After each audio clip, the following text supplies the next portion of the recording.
ఈరోజు మీ ముందు ఒక కొత్త రెసిపీతో వచ్చాను. బ్యాచిలర్స్ అండ్ వర్కింగ్ ఉమెన్స్ ఈజీగా వండుకునే రెసిపీ ఇది. అది ఏంటంటే మసాలా పప్పు.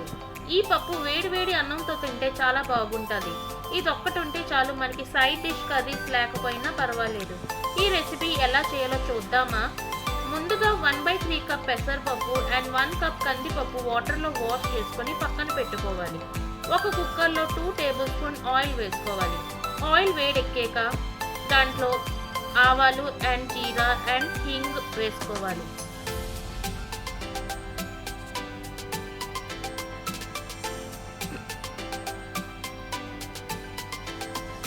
ఆ తర్వాత చాప్ చేసిన 1 ఆనియన్ అండ్ 3 గ్రీన్ చిల్లీస్ వేసుకోవాలి. ఆనియన్ కొంచెం పింక్ అయ్యేంత వరకు ఫ్రై చేసుకోవాలి.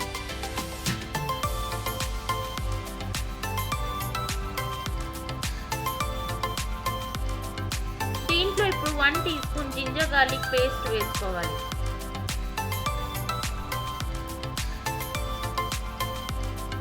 కొంచెం ఫ్రై చేసాక దీంట్లో ఇప్పుడు half tea spoon turmeric, 1 tea spoon coriander powder, half tea spoon garam masala వేసుకోవాలి. ఈ మసాలాన్ని వేసుకునేగా కొంచెం ఫ్రై చేయాలి. మసాలా అంతా మాడిపోకుండా ఉండడానికి కొంచెం వాటర్ వేసుకోవాలి. ఆ తర్వాత టమాటోస్ చాప్ చేసింది వేసుకోవాలి.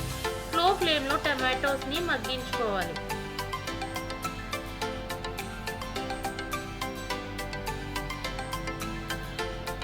ఈ టమాటోస్ మగ్గిపోయాక సరిపడా రెడ్ చిల్లీ పౌడర్ వేసుకోవాలి. వేసుకునేక బాగా కలుపుకోవాలి.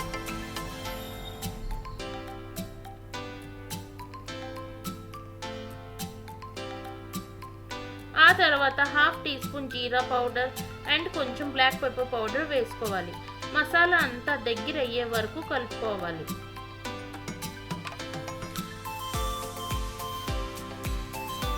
ఇప్పుడు వాష్ చేసిన పప్పు వేసుకొని 2 మినిట్స్ వరకు కలుపుకొని వాటర్ వేసి కుక్కర్ లిడ్ పెట్టుకొని 5 to 6 విజిల్స్ వచ్చే వరకు పప్పుని ఉడికించుకోవాలి.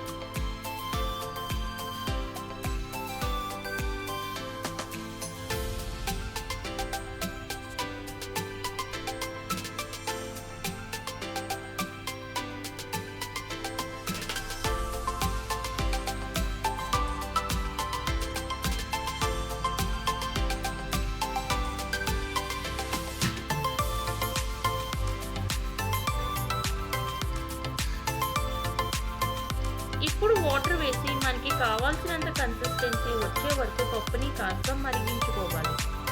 ఆ తర్వాత సాల్ట్ వేసుకోవాలి. ఇప్పుడు బౌల్లో తీసుకొని సర్వ్ చేసుకోవాలి. వేరేగా ఒక ప్యాన్లో 1 టీ స్పూన్ ఘీ వేసుకోవాలి. Dry red chillies and 1 garlic వేసుకోవాలి.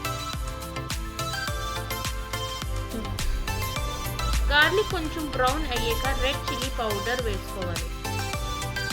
ఆ తర్వాత మీ దగ్గర కసూరి మేతి ఉంటే వేసుకోవచ్చు, లేకపోతే లేదు, ఆప్షనల్.